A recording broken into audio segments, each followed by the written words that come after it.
مجھے امیر کے ہیں؟ مسلم کی آواز آئی مع امیر سوائے الحسین، میرا کوئی امیر نہیں۔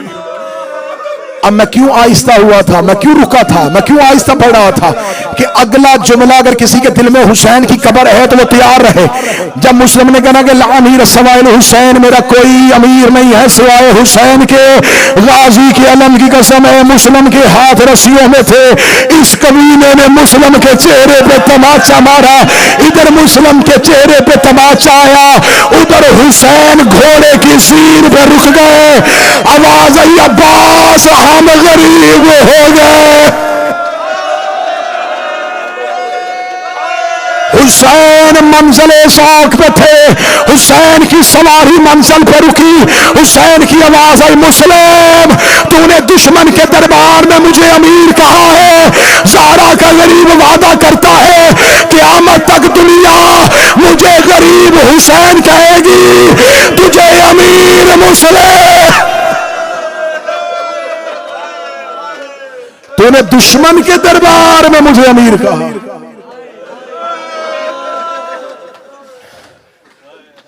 زخمی حسین نے مسلم کو دیکھا، زخمی مسلم کو حسین نے دیکھا۔ اس کا لے جاؤ دارالامارہ کی چھت پہ، کوفے کے لوگوں کو بازار میں اکٹھا کرو، کوفے کی مرکزی مسجد میں اعلان کرواؤ، جس جس کا جمل اور سفین میں علی نے مارا تھا، کوئی 150 مارے تھے علی نے، ہزاروں مارے تھے علی نے، جس کا جمل اور سفین میں، نہروان میں، بدر احد میں علی نے مارے۔ آؤ دارالامارہ کے نیچے ہم ہاشمیوں سے بدلہ کا آغاز کرنے لگے۔ یہ کربلا کا پہلا قتل، یہ کربلا کی کہانی کا پہلا لہو۔ اگلے 1 منٹ کے بعد پڑھنے لگا میں کربلا کا پہلا لاشا، میں پڑھنے لگا کربلا کا پہلا جنازہ۔ دارالامارہ کی بلندی پہ جناب مسلم تھے، جناب مسلم نے دائیں بائیں دیکھا، سپاہیوں سے دیکھے کہ کچھ وصیتیں ہیں، کس کے حوالے کروں؟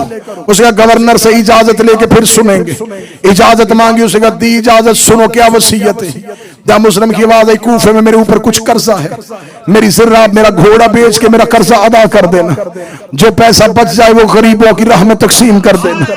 اس کا کوئی دوسری وصیت؟ فرمایا دوسری وصیت یہ ہے کہ مجھے پانی پلایا جائے۔ اس کا تیسری وصیت؟ فرمایا تیسری وصیت تم نے مانی نہیں ہے لیکن میں کرتا ہوں۔ انہوں نے کہا مانیں گے تو کر۔ فرمایا تیسری وصیت ہے کوئی تیز رفتار گھوڑا سوار کاسٹ بنا کے بھیجو، حسین سے جا کے کہا بہنیں لے کے کوفے نہ آنا، بیٹیاں لے کے کوفے نہ آنا، کیونکہ مجھے جاتے ہوئے کہا تھا کہ مسلم مجھے کوفے کے حالات سے آگاہ کر دینا۔ میں نے خط لکھ دیا تھا کہ کوفے کے حالات بہتر ہے، کوئی جا کے بتا دے کہ کوفے نہ آنا۔ ادھر اتنا کہنا تھا، ہنس کے کہنے لگے ہم پاگل ہیں، ہم حسین کو آنے سے روکے، ہم اسے بھی ایسے ماریں گے جیسے تجھے کوفے بھی لا کے مارا ہے۔ اتنا کہنا تھا، غریب منزل سوک پر رکا، ہوا کو حسین نے حکم دیا، فرمایا مسلم کے کان میں جا کے میری آواز پہنچا۔ مسلم کے کان میں حسین کی آواز آئی مسلم میں بہنیں لے کے کربلا جا رہا ہوں، میں بیٹیاں لے کے کربلا جا رہا ہوں۔ جناب مسلم کا سر بلند تھا، جلاد نے آ کے تلوار مسلم کی پشت گردن پہ رکھی، پشت گردن پہ رکھ کے تلوار کو زور دیا، کہتا گردن جھکا۔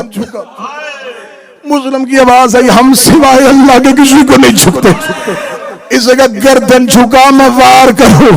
مسلم کی آواز آئی تو وار کر، یہ گردن سوائے اللہ کے کسی کو نہ جھکے گی۔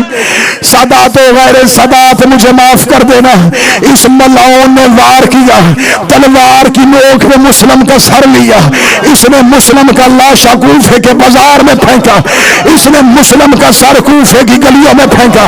ادھر مسلم کا سر کوفے کے بازار میں آ رہا تھا، مسلم کا لاشا دارالامارہ کی بلندی سے آ رہا تھا۔ یا حسین گھوڑے کی زین سے زمین پہ آئے، حسین کا ہاتھ جگر پہ آیا، عباس نے قدموں پہ ہاتھ رکھے، رکھے گا مولا کیا ہوا ہے؟ فرمایا عباس میری انگلیوں کے درمیان تھے۔ عباس کہتا کوئی دارالمارا کی چھت میں کوئی کٹا ہوا لاشا زمین پہ آ رہا ہے، آواز آئی پہچان یہ کون ہے؟ عباس نے ریت اٹھا کے سر پہ ڈالی، آواز آئی مولا میری رقیہ اجڑ گئی اور میرا مسلم مارا گیا۔ 10 سیکنڈ عباس منہ کے بل زمین پہ گرے، آواز آئی مولا یہ تو میرا مسلم ہے، مولا تجھے تیری ماں کا واسطہ مجھے ایک بار کوفے پہنچا۔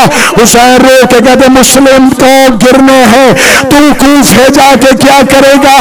آواز آئی پردیس میں لاش اٹھاؤں گا، بے وطن ہے اس کا جنازہ اٹھاؤں گا۔ حسین کی آواز آئی اب ذرا زمین پہ دیکھ، عباس کی آواز آئی مولا انگلیاں ہٹا لے۔ ایک کالے برگے والی بی بی اپنی چادر پھیلا کے رو کے کہہ رہی ہے آؤ میرے حسین کا سفیر، آؤ میرے غریب کا وکیل۔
Hussein